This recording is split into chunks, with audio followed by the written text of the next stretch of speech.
Hello my friends and welcome back to another video. My name is Erin and today we are doing my February wrap up. It is now March, which means February is over and it's time to recap all the books that I read in the month of February. I read 25, I believe. I did 2 vlogs in January, my TBR slasher and a 24-hour readathon. So the books that I read in both vlogs I will gloss over just really quickly. I'll give you a little easy breezy summary, a little rundown, and I will have the videos linked down below in case you want to see more in-depth reviews and more of my thoughts while I was reading them. Then I will go through the books that I read on my own time and give you my thoughts and opinions on those and more detailed reviews on those since I don't have videos on those. That being said, let's start going through all the books that I read in the month of February. So first up was All the Sinners Bleed by S.A. Cosby. This is the first time I've read on my Kindle in months, honestly. I have been neglecting my Kindle very badly, but I did read this and it is a thriller about the main character who was a former FBI agent and is now a sheriff for a small town, and this murder has occurred. A former student has killed a teacher, and then the student was then shot and killed by the deputies. So it becomes a whole entangled mess. It's actually very dark. It's actually very gruesome. It's very gritty, and it's a lot different than I expected it to be. I'm not a fan of thrillers with like cop, sheriff, police, detective POVs. That's usually not something that I enjoy. It's just not a perspective that I'm interested in, but I really enjoyed this book and I feel like I've been slacking on S.A. Cosby, so now I'm going to have to go back and read some of his other books because I feel like I don't know, I think I thought they just weren't going to be for me, but I had a really good time reading it, so I think that means I just need to check out some of his other books. But I ended up giving this one 4 stars. Also, during the 24-hour readathon, I read the Dallargut Dream Department Store. This is a very like whimsical slice of life story. It's about the main character who gets a job at this department store that sells dreams. I know the title, it sounds pretty obvious, but it's very interesting. It was very weird, but I liked that kind of feel that it gave me. It was very similar to Welcome to the Hunam Dong Bookshop. If you've read that book and you liked the slice of life, day-to-day life bookshop owner stuff, it's kind of similar in this book, except she's selling dreams to people. So again, more whimsy, magical, but I had a good time while reading this. It was just one of those books that puts a smile on your face. It's very easy to read. Again, just a slice of life vibe. If you like that, I think you might enjoy this. It's probably not going to be for everyone. I can definitely see people not enjoying this one, but it was very cute, very fun, and it just was a nice cozy read. I then picked up Ling Hoon. This one had been on my TBR for such a long time. It's very short. This is a haunted house story, but like also deals with grief. I didn't love this one as much. I thought the concept was very unique. I thought it was very innovative, very different for a haunted house story, different than your typical, you know, average kind of plot, but it just didn't quite work for me, and I think I was expecting it to just be slightly different. The ending also just felt like it ended, like there was really no ending. It just, there's the ending. I don't know, it left me wanting more. I gave this 4 stars. Sorry, I forgot to say. I gave this 3 stars. Sadly, the last 2 books that I read for the 24-hour readathon, I didn't like that much. First up is Youth Juice. I know that so many people have been raving about this book. I just recently got it during the Barnes & Noble hardback sale thing. I got it during that. I had been wanting it so bad, and I love horror books that also touch on beauty, societal beauty, ideals, you know, aging. I love that kind of stuff with a twist of horror. I find it so interesting, especially books like Rouge by Mona Awad or Natural Beauty by Ling Ling Huang. I loved those two books. I really enjoyed them. I expected to really like this one. The main character gets a job with this beauty wellness group, and you know, things aren't what they seem. The plot is very similar if you've read Rouge or Natural Beauty. I feel like it's not going to be anything, you know, mind-blowing. I think the part that bothered me is this just felt very surface level. It didn't feel like it wanted to go deeper like those two books did. It just kind of skimmed the surface a bit. I don't know. It seemed like it was trying to be funny, but I didn't really think it was funny. I don't know. I was very disappointed. I gave this 2 stars. The last book in the 24-hour readathon that I was also very disappointed by was Model Home by Rivers Solomon. Another haunted house story that's not a typical haunted house story. It definitely has a more social commentary heavy plot than just like your average everyday haunted house story. Where this fell flat for me was the writing. It truly was so hard for me to comprehend. I think my brain was also just shutting off during the 24-hour readathon, so I just didn't have a lot of fun while reading this one. It felt overly complex to my brain, and I just couldn't get along with the writing. So it really ruined my experience, unfortunately, and I did give this one 2 stars as well. Moving on to my February TBR slasher, I decided to try and get whatever category I landed on with the spinner wheel to pick a book that was written by a Black author. So the first book I read in my TBR slasher was The Black Girl Survives, and this is a YA horror short story collection. I had so much fun with this one. There were some really good stories in here. The first one was like my absolute favorite. I thought the whole collection was really solid though, and I really enjoyed getting to see authors that I had never read from before. I list all of my ratings for every story in the vlog that I did reading this one, so if you want to see that and me talk a little bit more in depth, definitely check it out. But this was a very solid short story collection, a very enjoyable and fun experience. I'm giving the overall book a 4-star. Then I went and picked up Where Sleeping Girls Lie by Farida Abike Imede. I loved this book. Unpopular opinion, I know everyone loves Ace of Spades more than this one. I adored this book. I gave it 4.5 stars. It was just like a teeny tiny bit long for me, but it didn't drag. It wasn't boring. This is about the main character Sade, who goes to a boarding school, and the first day officially that she's there, her roommate ends up going missing, and she goes on this wild goose chase to figure out what happened. She gets sucked into all this secrecy and weird stuff that's going on at the school. It definitely had a Mean Girls vibe to it. I love the dark academia vibes in this one. I loved the mystery. I loved the characters. Sade was such a good character. I loved Baz as well. I just had such the best time reading this. And I know people love Ace of Spades more. I loved Ace of Spades too, but this one is definitely my new favorite. I think this author is incredibly talented. This is a really good book. This is a really incredible YA. I really loved it. I also read This Cursed House by Del Sandine. Unfortunately, I didn't like this one as much as I was hoping to. I know this one has a lot of mixed reviews. This is about the main character who agrees to move from Chicago to New Orleans to help this family. She thinks she's getting like this teaching or tutoring position, but she's actually there to help break this curse on the family. The first half of this book was incredible. I was hooked. I was invested. I thought that there was some wildly interesting things and concepts going on. I was just ready to see where this book was going.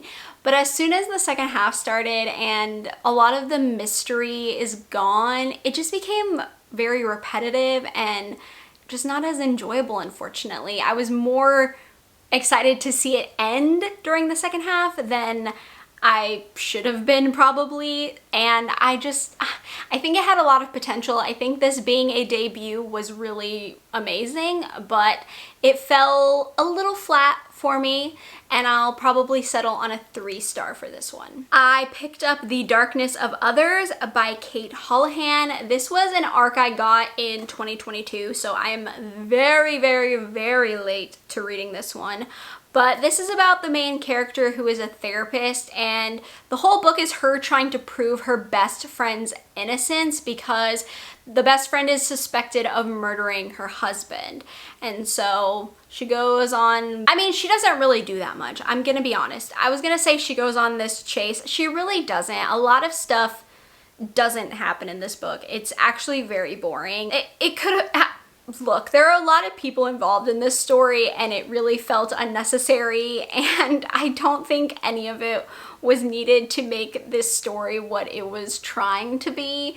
It just felt overly complicated for no reason. The characters were all super irritating and super unlikable. I wasn't really rooting for any of them at any point, and I figured out what was going on really early. So this was a pretty disappointing read for me, unfortunately, and I'm probably giving this 2 stars. I went and finished my TBR slasher with The Wife Before by Shanora Williams. This is my second book by this author. I read The Perfect Ruin. Is that what it's called? Yes, The Perfect Ruin. I read that one from this author a few years ago, maybe like 2 years ago, and I really enjoyed it. This one was also very, very fun. It's about a woman who meets this man who has been married previously, but there's some suspicious things around her death, and a lot of people think he killed his wife. So she finds these journals from the dead wife, and she starts learning things about their marriage and about, you know, themselves as individuals, and she takes it upon herself to figure out what happened to his first wife. I actually really, really liked this. It's super fast, super easy and quick to read. The chapters are really, really short. I think if you're a fan of the way Verity was told, like with the manuscript, or you like getting the story in bits and pieces, and you like seeing a marriage unfold through someone else's eyes, you might really like this. It was a quick, like, popcorn type of thriller, and I had a great time while reading it, so I'm giving it 4 stars. I went ahead and finished this manga series that I've been reading for over a year. This is Midnight Secretary. I finished volumes 4 through 7, which is the entire series, so I am officially done with it. This is a silly story about the main character who is a secretary for this man who is a vampire, and she lets him drink her blood because her blood, it satisfies him like no other blood can, and it's very like dumb. It's not like a good story, but it was enjoyable and entertaining, and it felt kind of like Twilight at the end which may not make a lot of people happy, but I think if you know Twilight and you like Twilight, you kind of understand what I'm saying.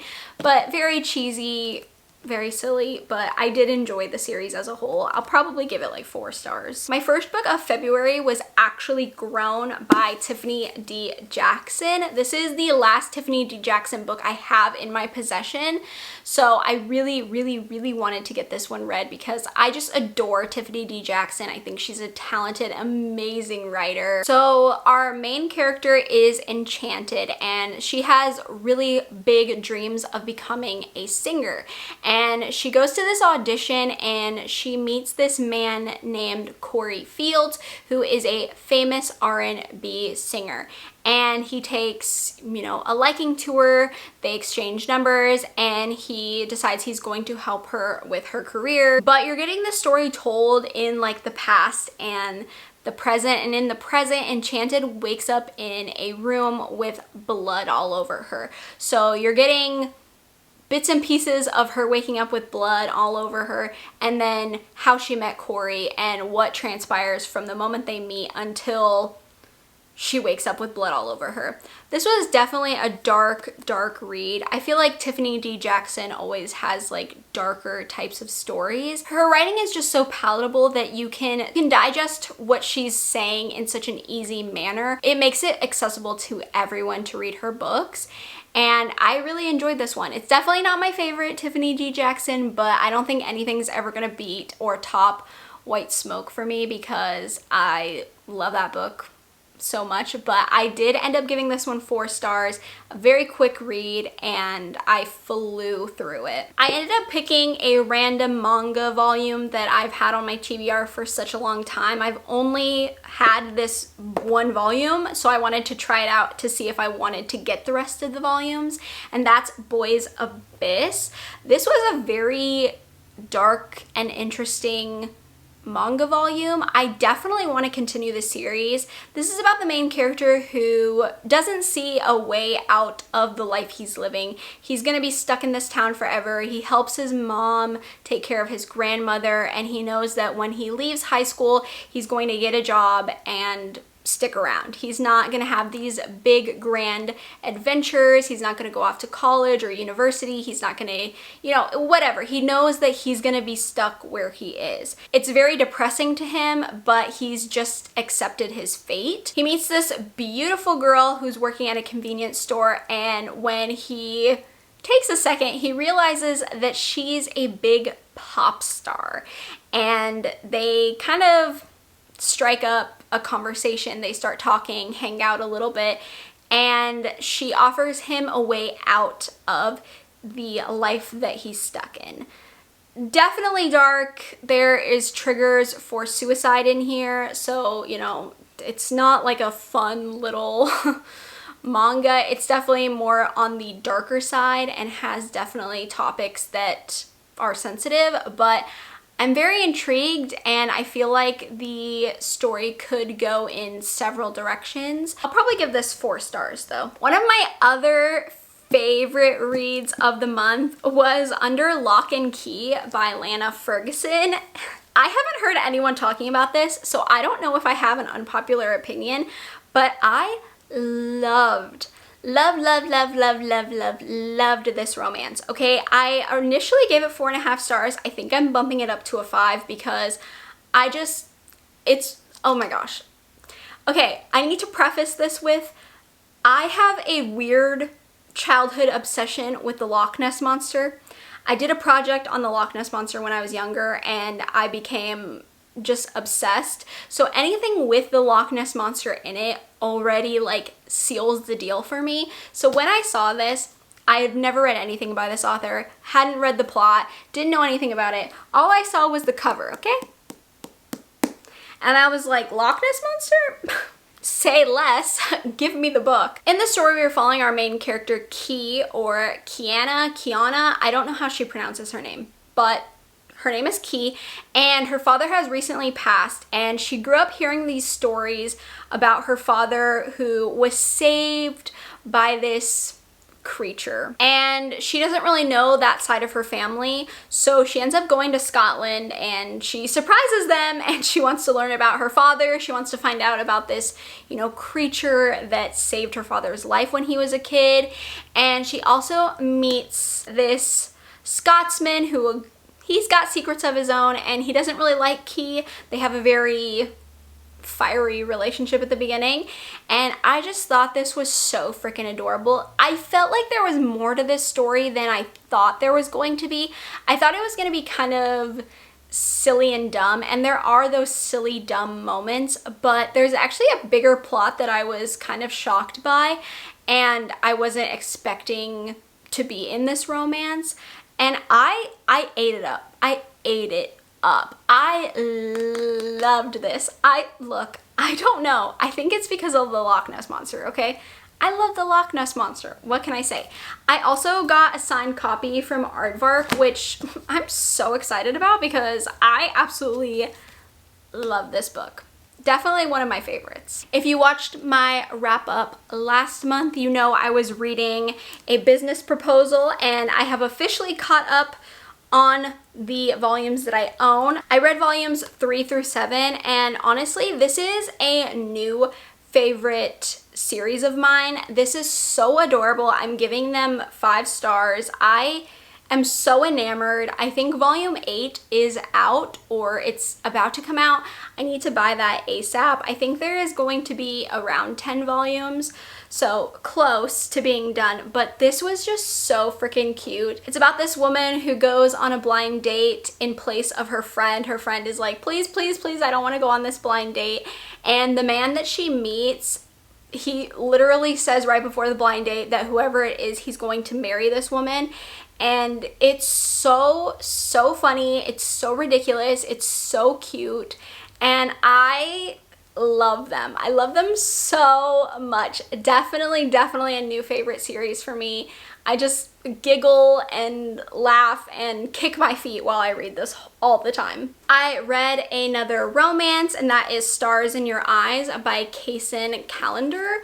Now, I got this sent to me from Forever Publishing. Thank you so much. I really wanted to love this. I didn't love it as much as I was hoping to love this one. So in this story, we're following Maddie and Logan. Maddie is a new and up and coming actor, and he's very like sweet, cute. He's definitely deemed like the golden boy, and he's starring against Logan. Logan is deemed, you know, the bad boy. He's always getting into trouble. He's got these habits that he always follows. He's always in the tabloids, yada, yada, yada. And Logan goes into an interview stating that he thinks Maddie has 0 talent. So they're off to a very poor start, obviously, and then they grow closer as they start working together. It's definitely a deeper story. It's not just a silly little rom-com. Logan and Maddie have their own demons that they're fighting through, and struggles, and you know, things that they have to overcome throughout the story. It's also very triggering. Logan's story is very dark at times, and he's got a lot of things that just happened to this poor guy. I just felt so bad for Logan. He was going through so much, and it just feels like no one cares. So Maddie and Logan's relationship was really sweet. It did do something that I just absolutely hate in books. Usually there is like 1 or 2 times in a romance book that I'll let it slide in, but I can't really go into detail about what it is, but it did something that I don't usually love. So I'm probably gonna give this a 3.5. All right, second to last is Beautiful Ugly by Alice Feeney. I read this for the book troupe in February. I was a co-host alongside Ty from Ty's Book Corner. So if you want to hear Gabby, Ty, and I talk about this one in more detail and spoilers, I will have the live show linked down below. It was so much fun. Spoiler alert, I was the only one that really liked this book. Out of the 3 of us, I'm the only one that rated this 4 stars. Now, there are some problems with this book. I'm not saying it's perfect, okay? It's got a lot of issues, okay? But if you want something that you can suspend your disbelief to, if you want something fast-paced, if you want something a little, you know, atmospheric and entertaining and engaging, maybe not something perfect, but if you want something that fits that, look, I think this one could do the trick. We're following the main character, Grady. He is an author, and one night he's on the phone with his wife, and she sees something in the road, and she's like, hey, I gotta go check this out. You know, it could be bad, hold on. And he's like, no, don't do that, that's dangerous. And she's like, no, it's okay, like, I got this, like, just hang on. So he's on the phone with her, you know, he's like, hey, oh my God. And she's like walking out of the car, and nothing. So he starts going to try and figure out what's happening. He goes and finds her car. It's open. The phone's still connected, but she's nowhere to be seen, and there's nothing in the road. Flash forward a year later, his life's falling apart. He's got no money. He can't write a book. You know, it's bad. His wife's been missing. What do you expect? He doesn't have the will to live. So his agent, who is also the godmother to his wife, is like, hey, I have this cabin, okay? It's on an island. It's in Scotland.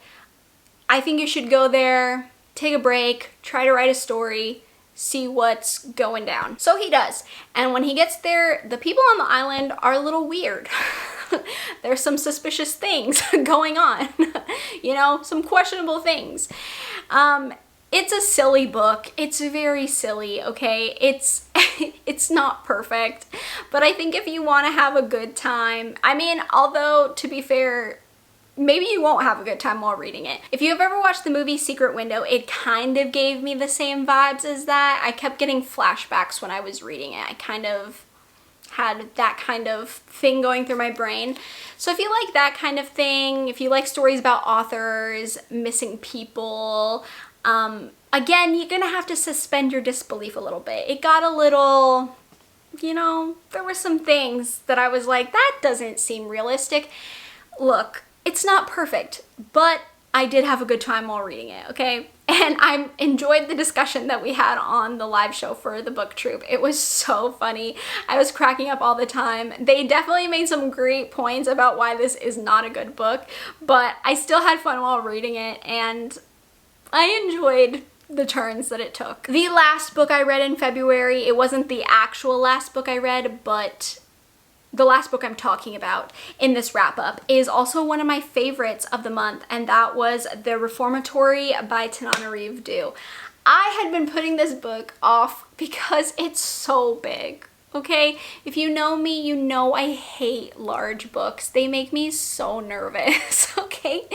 I like books to be around 300 pages, 350 max, okay? Anything over that just feels very, very long. So was I nervous to pick this up? Yes. Was I also hesitant because it's a historical fiction horror? Yes. So those two things were making me very, very anxious. But Tananarive Due is an incredible writer. The Good House is one of my all-time favorite haunted house books. I love that book so much. The best way I can describe Tananarive Due's writing is it's got horror and it's got heart. It's gonna make you sad and pull your heart, just rip it out of your chest, while it's also scaring you. Making you deeply unsettled and traumatized, both by the emotional aspects and the horror aspects. So in this book, it's 1950, and we are following 12-year-old Robbie, who is sentenced to 6 months at the Gracetown School for Boys. He can see ghosts, and this school for boys, this reformatory, is also very haunted.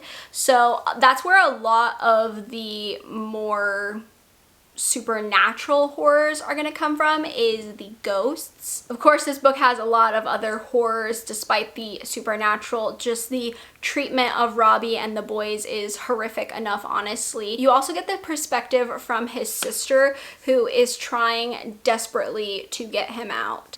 Oh, it hit me really hard, okay? The Good House made me cry. This one made me cry. I loved it. I didn't think it was too long at all. And that's crazy coming from me. Like I just said, I like books to be around 300, 350 pages. This wasn't too long. I was just, I was devastated the whole time while reading it. I did love how this book ended though. It made my heart like happy, but also really sad.